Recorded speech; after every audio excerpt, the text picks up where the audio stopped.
Hey guys, what's going on? Andrew coming at you. I thought I'd give you my predictions on what's going to happen next. I've been batting 100 this year. I predicted the pandemic. I predicted the Swedish strategy wasn't going to work, even though I took a lot of criticism. I predicted the election correctly. Go back and watch my video. As I said, Trump was going to lose. I said he was going to say it's all a fraud and that there was probably going to be further violence. And I was really stressed about it if you saw that video. I just think I have a knack for seeing things as they happen, and I think about things very deeply. But I have a good read on people when I can read if they're genuine, are they telling the truth or not. I'm not perfect. It's just I get a gut feeling about stuff. I hope I'm wrong. This video is not intended to stir the pot. This video is not intended to stress people out or be worried. But this is my country, and I'm concerned about this, so I just want to talk about it.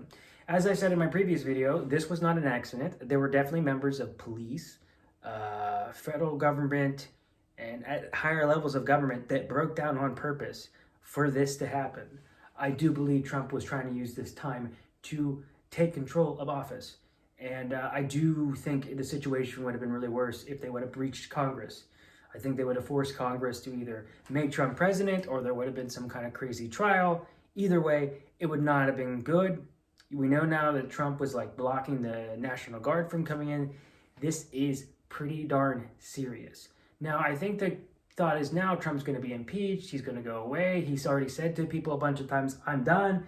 I'm going. I'm not going to go to the inauguration. However, him not going to the inauguration, I find incredibly worrying for reasons of which Twitter went into, which I'm not going to say here now, but I'll just say it was worrying. On top of that, I try to challenge my point of view, so I have looked and seen what some people on that side, the crazy side, are talking about, and it's worrying. It's very concerning. It seems to be a decent number of people. Now, I don't know the amount of people, but it seems to be a decent amount.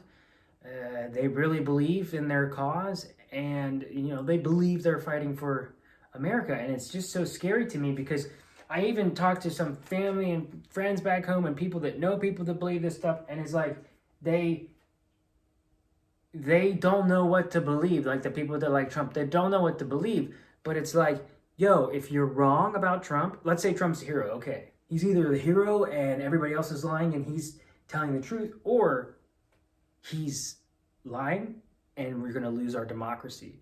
Do you really want to roll the dice on that? Do you really want to roll the dice? I, for one, don't.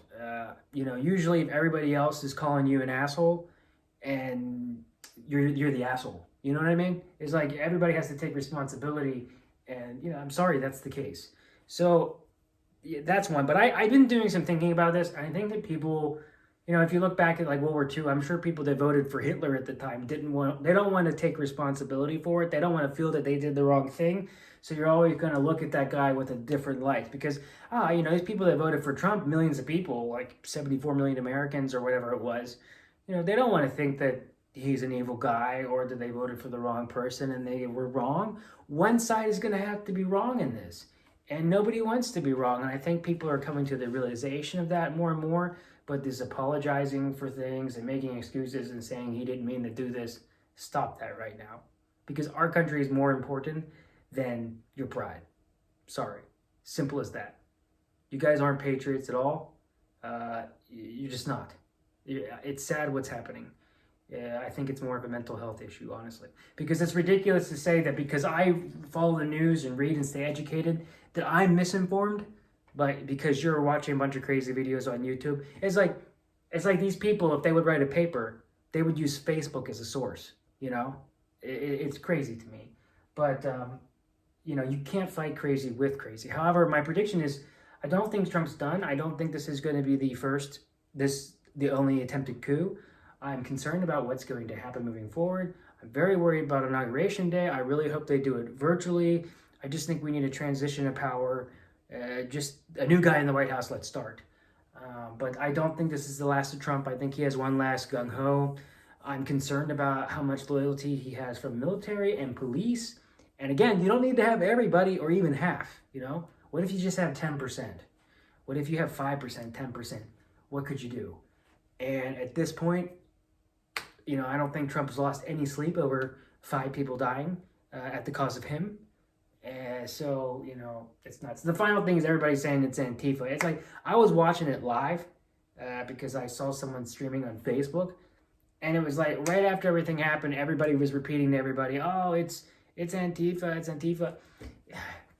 Absolutely ridiculous. At least take responsibility, for your actions. Imagine how conservatives would feel if Antifa was always saying it was the other side was the one causing the violence, which I'm sure is what happens and what people says. So, but look, I'm not your enemy. You're not my enemy. Like, we need a democracy. We need to move forward that way. And, as simple as that. Think about what's best for America.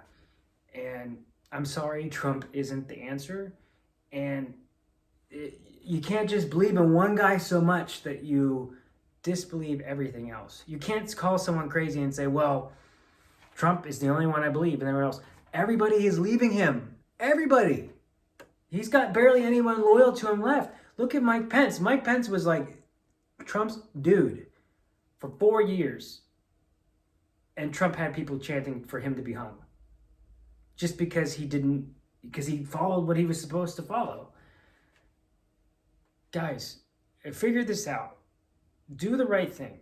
Be vigilant. Take a look at what's going on. Report stuff if you think something's crazy. But for anybody that's on this Q side, really think about it.